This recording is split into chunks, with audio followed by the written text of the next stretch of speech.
안녕하세요. SP의 고병기 편집장입니다. 위클리 글로벌 마켓 업데이트 소식 전해드리도록 하겠습니다. 오늘은 글로벌 리츠 시장의 여러 가지 좀 일들을 좀 소개를 해드리도록 하겠습니다. 일단 한국 시장에도 나름 이제 시사점이 있는 소식이라 생각을 해서 총 3개의 뉴스를 이렇게 소개를 해드릴 텐데요.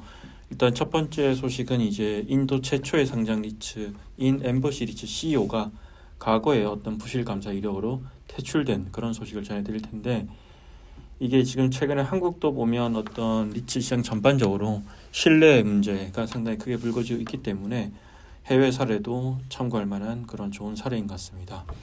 일단 인도 리츠 시장 같은 경우에는 이렇게 성장한 시기가 얼마 안 됐습니다. 거의 2019년 이때부터 첫 리츠가 상장이 됐는데, 인도는 특이하게도 이제 블랙스톤이랑 브룩필드 같은 이런 글로벌 대체 투자 운용사들이 리츠 상장을 주도를 했고요. 이들이 이제 인도에 리츠 상장을 했던 이유는 과거에 인도에 이제 많은 투자를 했었는데, 실은 인도 같은 경우에는 들어가기는 또 수월하지만 상대적으로 또 엑시트하기가 되게 힘든 시장이기 때문에 리츠를 상장해서 유동화하는 이런 전략을 많이 썼었고요. 그러면서 상장했던 이제 블랙스톤이 상장했던 최초의 리츠가 엠버시 리츠입니다. 이런 오피스 위주의 자산을 담고 있는 리츠이고, 근데 이제 이 엠버시 리츠의 최고 경영자인 아라비드 마이야 CEO가 최근에 과거에 이런 회계사 시절에 저질렀던 부실 감사 이력으로 퇴출이 됐습니다. 엠버시 리츠가 아니라 다른 기업에 감사를 하다가 카페 운영 업체인 커피데이 엔터프라이즈라는 기업에 감사를 하다가 직업적인 부정 행위를 저질렀고, 이 행위가 공익에 부합하지 않다는 반하는 행위라고 해서 이제 인도 정권거래위원회가 이렇게 퇴출을 했습니다.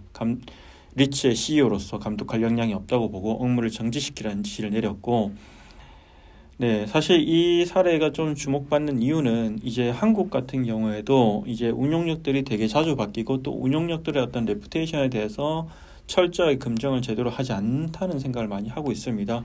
실제로 아직 역사가 짧아서기도 하지만 앞으로 이렇게 운용사들을 볼 때 이 AMC의 역량, 그리고 운용력의 트랙 레코드, 그리고 과거의 어떤 이제 행위들이 정말 리츠를 운용할 만한 역량이 되는지, 이 부분을 상당히 중요하게 봐야 된다 생각하고요.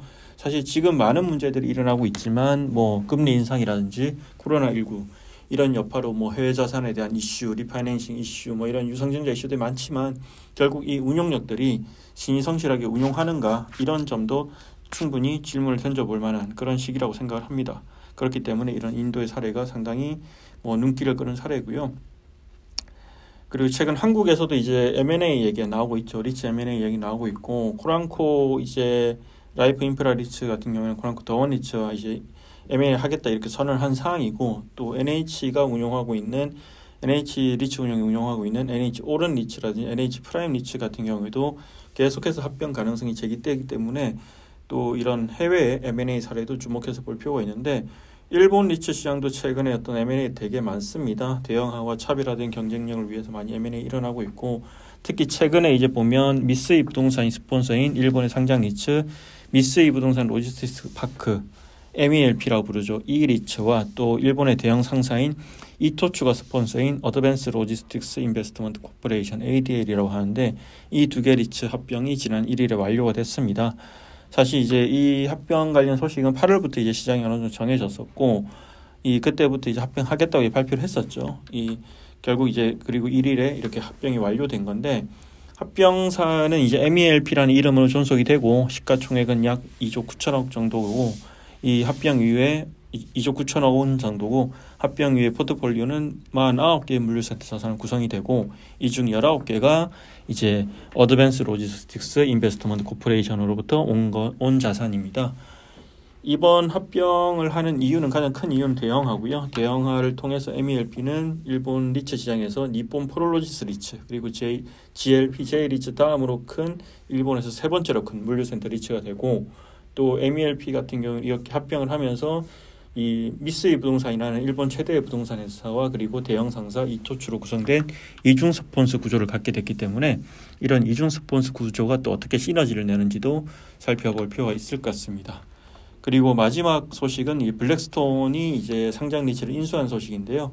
이 블랙스톤 같은 경우는 세계 최대의 대체 투자 운용사고, 워낙 큰 이제 메가 펀드를 갖고 있다 보니까 자산을 하나하나 인수하는 전략도 쓰지만, 또 이렇게 상장 리츠를 통째로 이렇게 인수하는 그런 전략도 많이 쓰는데, 최근에 이제 미국 서부 기반의 이제 리테일 리츠인 이제 리테일 오퍼튜니티 인베스트먼트 ROIC라고 하는데 이 리츠를 40억 달러에 인수를 했습니다.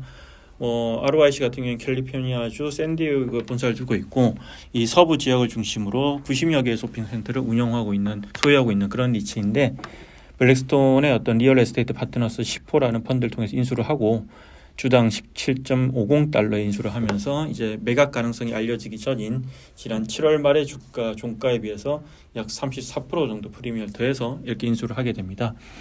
이제 한국은 리테일 관련 자산에 투자하는 게 상당히 어려운데 이와 달리 미국에서는 또 이렇게 리테일 섹터에서 어떤 차별화된 경쟁력을 갖고 있는 자산들이 많이 있고 또 최근에는 보면 리테일의 공급이 많이 부족했기 때문에 이런 이제 리테일 리츠에 대한 어떤 잠재력 또 이렇게 업사이드도 상당히 있다고 보고 투자를 하는 것으로 풀이가 됩니다. 이상으로 위클리 글로벌 마켓 업데이트 소식 전해드렸습니다. 고맙습니다.